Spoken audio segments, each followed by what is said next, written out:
Les Première et Seconde Guerres mondiales furent déclenchées par l'Allemagne. Comprenez comment l'Allemagne se prépare actuellement à la Troisième Guerre mondiale, maintenant sur la clé de David avec Gérald Fleury. Bonjour à tous. L'Allemagne se prépare à déclencher la Troisième Guerre mondiale, tout comme elle déclencha les Premières et Secondes Guerres mondiales. Et la prophétie biblique indique que l'Europe sera composée de 10 rois qui seront dirigés par l'Allemagne. Vous pouvez lire cela dans Apocalypse 17, verset 12. Autrefois, le nom de l'Allemagne était l'Assyrie. Et dans Ésaïe 10, versets 5 à 7, vous pouvez voir que l'Assyrie avait l'habitude de déclencher la guerre. Ce qu'elle fit à maintes reprises, encore et encore et encore. Notre livre Les Anglo-Saxons, selon la prophétie, vous explique cette histoire. Mais dans Ésaïe 10 et verset 5, voici ce qui est dit à propos de la Syrie. « Malheur à l'Assyrien ou à l'Allemand, verge de ma colère. La verge dans sa main, c'est l'instrument de ma fureur. Je l'ai lâché contre une nation impie. Je l'ai fait marcher contre le peuple de mon courroux, pour qu'il se livre au pillage et fasse du butin, pour qu'il le foule aux pieds comme la boue des rues. Mais il n'en juge pas ainsi, et ce n'est pas là la pensée de son cœur. Il ne songe qu'à détruire, qu'à exterminer les nations en foule, c'est-à-dire exterminer de nombreuses nations. Cette semaine, dans un article, nous avons écrit que l'Allemagne est le plus grand créancier du monde. Cela vous montre la puissance de l'industrie allemande. L'Allemagne a d'ailleurs dépassé le Japon pour devenir le plus grand pays créancier du monde, ce qui est un véritable exploit.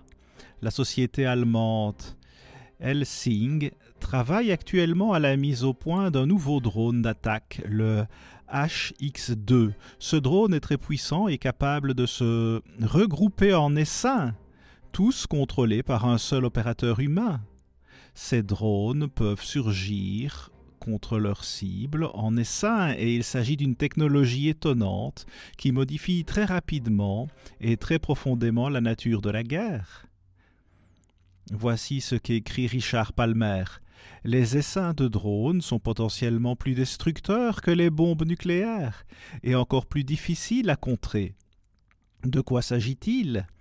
C'est une forme de guerre transformatrice. Quel est ce genre de guerre? Les essaims de drones sont potentiellement plus destructeurs que les bombes nucléaires et encore plus difficiles à contrer. Voilà donc une révolution dans l'art de la guerre. Il est étonnant de lire de telles déclarations. Helsing pourrait contribuer à une avancée effrayante dans la guerre moderne. Cela vient d'Allemagne. La dernière innovation voit des essaims de drones pilotés par l'intelligence artificielle déployée dans les profondeurs de la mer. C'est une guerre terrifiante qui semble encore plus dangereuse que les bombes nucléaires, car ces drones pourraient détruire certaines bombes nucléaires avant même qu'elles ne soient utilisées dans la guerre. Cela pourrait très bien se produire et ces drones apportent peut-être un changement révolutionnaire sur le champ de bataille. Cela ne fait qu'aggraver la guerre et n'apportera pas la paix. Avec tous ces armements, c'est la guerre qui s'annonce. L'ancien ministre de la Défense et multimillionnaire Karl Theodor Guttenberg s'intéresse de très près à la technologie et à la compréhension de l'intelligence artificielle, à la guerre moderne et à tout ce qui s'y rapporte. C'est un expert en la matière.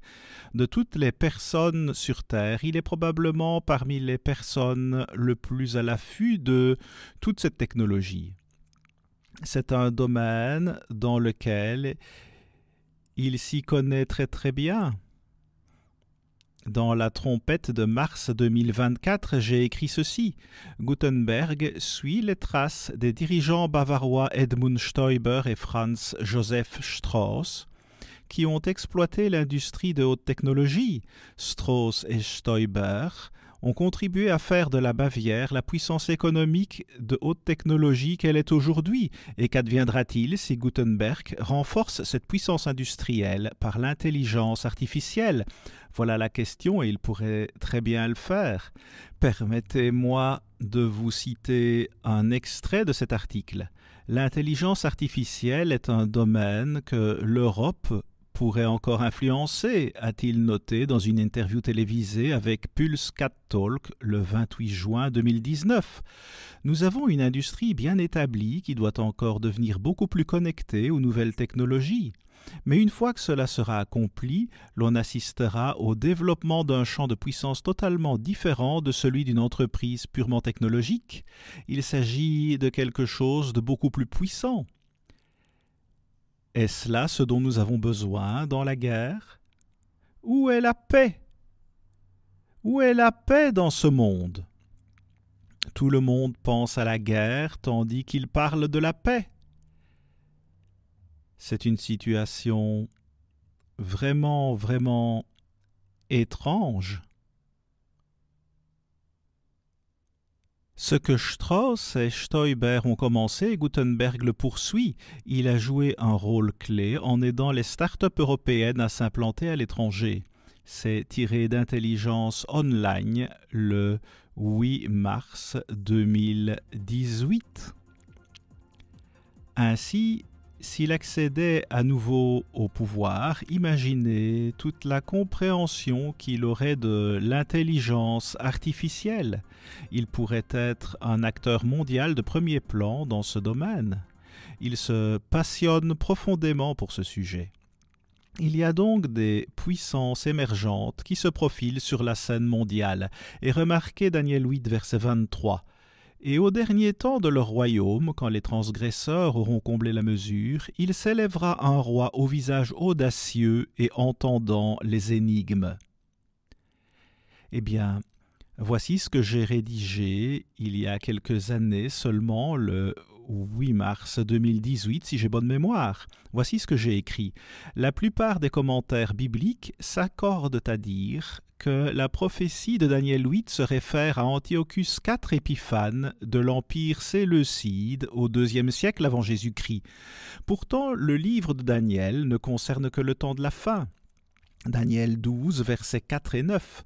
L'ancien Antiochus provoqua des dégâts terribles, mais il n'était qu'une préfiguration des hommes qui allaient accomplir cette prophétie au temps de la fin, et surtout d'un certain homme.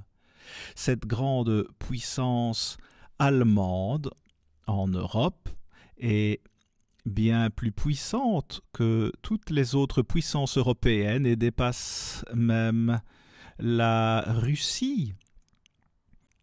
Mais cette grande puissance sera détournée par cet homme fort qui entrera en scène, il en prendra le contrôle et sera sous l'emprise d'une puissance spirituelle maléfique. C'est ce que dit votre Bible à plusieurs reprises dans différents versets. Alors, depuis des années, je pense que Karl Theodor zu Gutenberg jouera probablement le rôle d'homme fort de l'Europe. Je pense qu'il a le plus grand potentiel pour y parvenir. Nous verrons bien. L'avenir nous le dira très bientôt.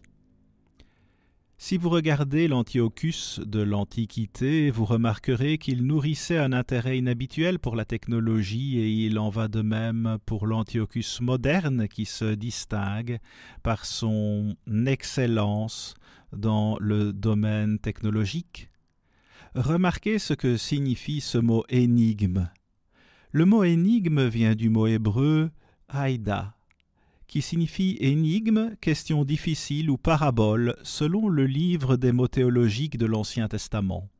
Je crois que ce mot pourrait également signifier une technologie difficile. Le lexique hébreu chaldéen de Gesenius définit énigme ainsi: tordu, compliqué, subtil, frauduleux, énigmatique. Pour beaucoup, aujourd'hui, l'intelligence artificielle est une telle énigme. L'intelligence artificielle est certainement énigmatique, donc ce mot l'inclurait, me semble-t-il. Que se passe-t-il sur Terre aujourd'hui en ce qui concerne la fabrication continue d'armements toujours plus sophistiqués sur le plan technologique?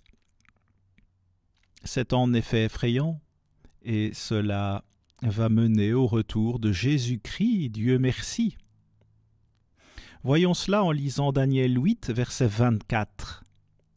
C'est juste après le verset 23 qui parle de l'homme fort. Le verset 24 dit « Sa puissance s'accroîtra, mais non par sa propre force. » En d'autres termes, il s'agit du pouvoir de Satan. Le pouvoir de Satan dans ce monde, il est le Dieu de ce monde, selon 2 Corinthiens 4, verset 4. Et il a séduit le monde entier, selon Apocalypse 12, verset 9. Il fera d'incroyables ravages. Il réussira dans ses entreprises, il détruira les puissants et le peuple des saints. Le peuple des saints, donc, il détruit le peuple tiède de Dieu, parce que ce dernier a abandonné Dieu. Ces gens sont tièdes, ne sont pas proches de Dieu, et subiront alors une lourde sanction. Mais remarquez le verset 25. À cause de sa prospérité et du succès de ses ruses, il aura de l'arrogance dans le cœur.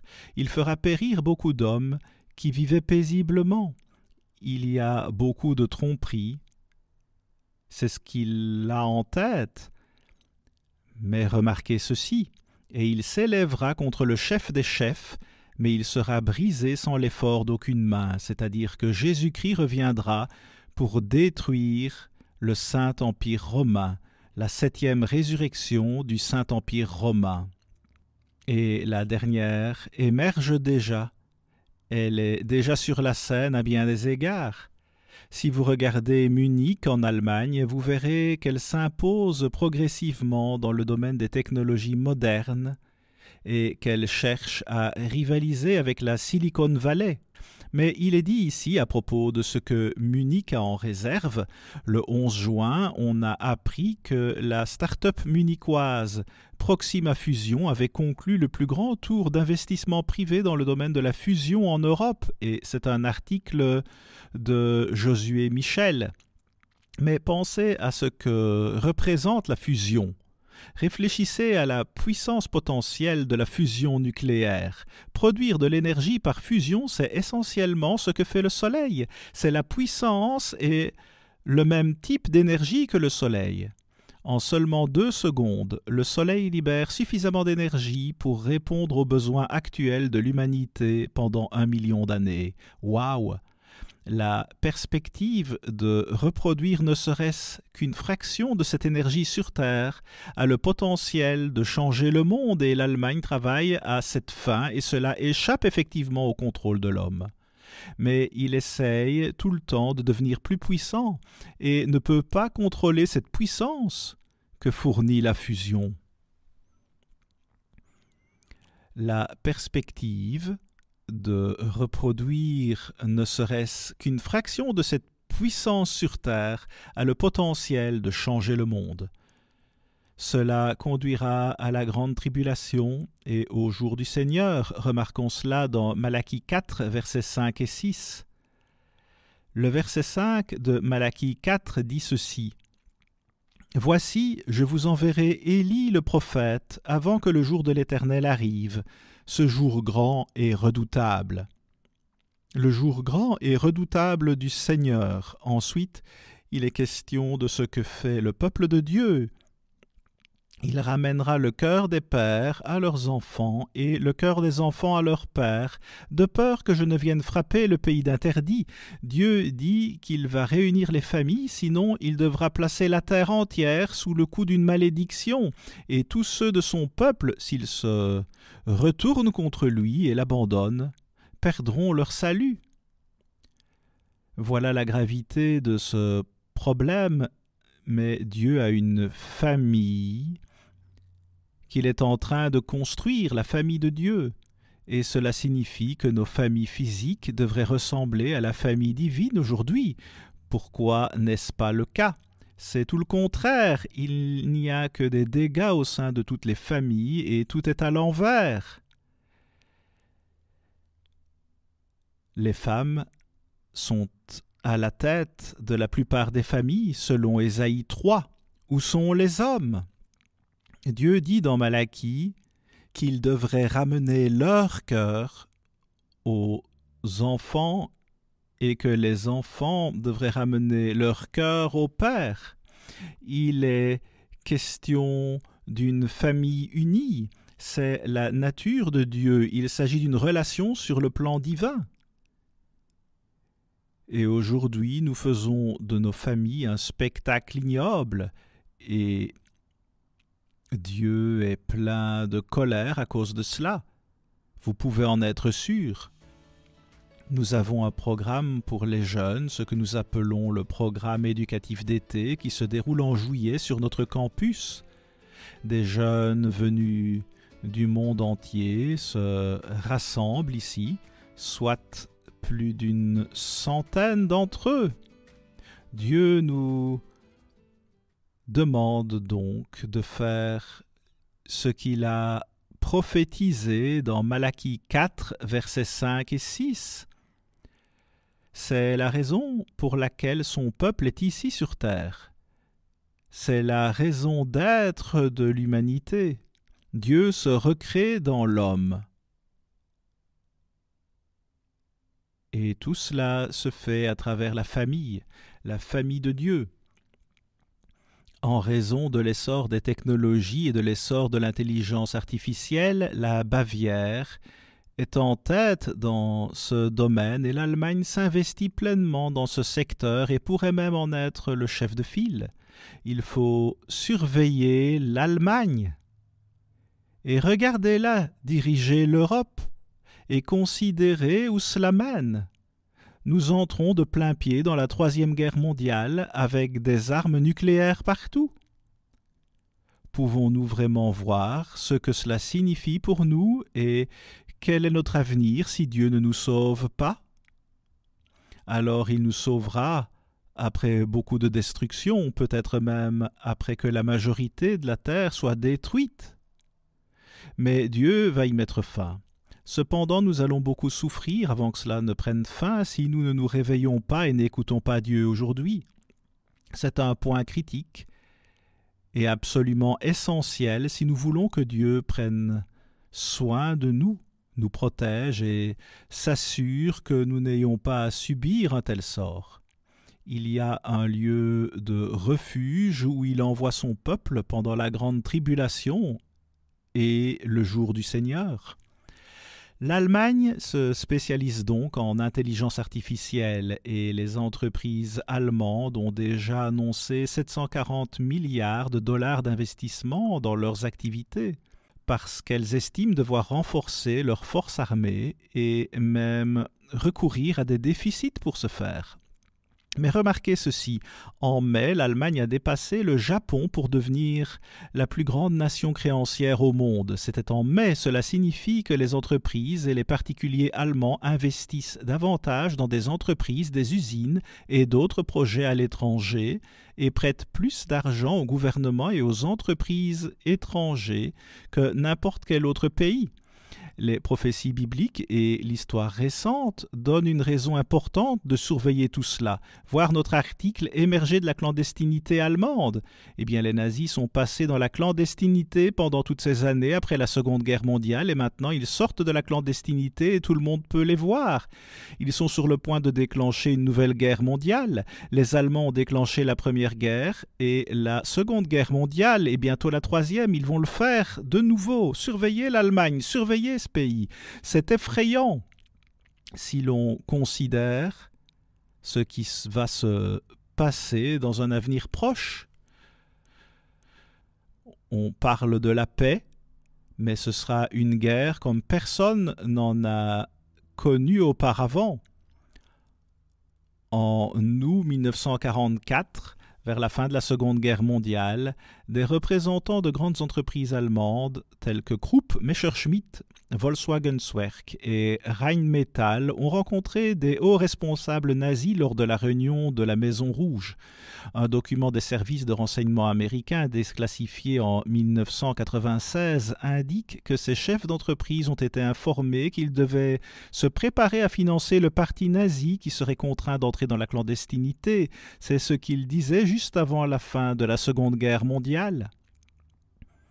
Et ils étaient prêts à reconstruire le Reich. Ils ne se sont jamais arrêtés.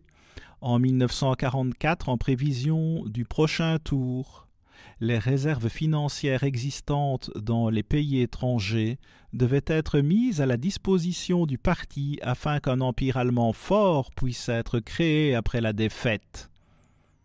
Après la défaite de l'Allemagne nazie lors de la Seconde Guerre mondiale, les Allemands sont entrés dans la clandestinité et ont commencé à construire un nouvel empire afin de déclencher une nouvelle guerre, la Troisième Guerre mondiale, et ils sont prêts à le faire aujourd'hui. Qu'en pensez-vous? C'est ce qu'annoncent de nombreuses prophéties dans votre Bible. C'est là, dans votre Bible, et de nombreux passages bibliques en parlent. Apocalypse 18 est l'un de ces passages que vous devriez lire pour en prendre connaissance. Si vous lisez le psaume 102, vous verrez que le peuple de Dieu effectue une œuvre d'archéologie biblique en Juda. Dans Ésaïe 22, il est question de cette œuvre et de ce qu'elle fera dans un avenir proche. Vous pouvez lire cela dans les versets 20 à 23. Il y est question d'un trône glorieux, un nouveau trône de David qui est sur cette terre. Où se trouve-t-il? Nous avons un livret qui vous explique tout au sujet du nouveau trône de David. Ce trône est sur terre et dans cette Église, et nous pouvons prouver chaque mot de ce que nous avons écrit. C'est certainement nécessaire alors que la guerre se profile à l'horizon. Et vous pouvez lire également Jérémie 1 et d'autres passages où il est question de la marmite bouillonnante qui symbolise ce qui est à venir avec l'Allemagne et les 10 rois. À la semaine prochaine, ici Gérald Fleury, au revoir les amis. Toutes nos publications sont disponibles sans frais et sans engagement de votre part. Commandez dès maintenant, un dirigeant allemand fort est imminent, et qui est ou qu'est-ce que la bête prophétique?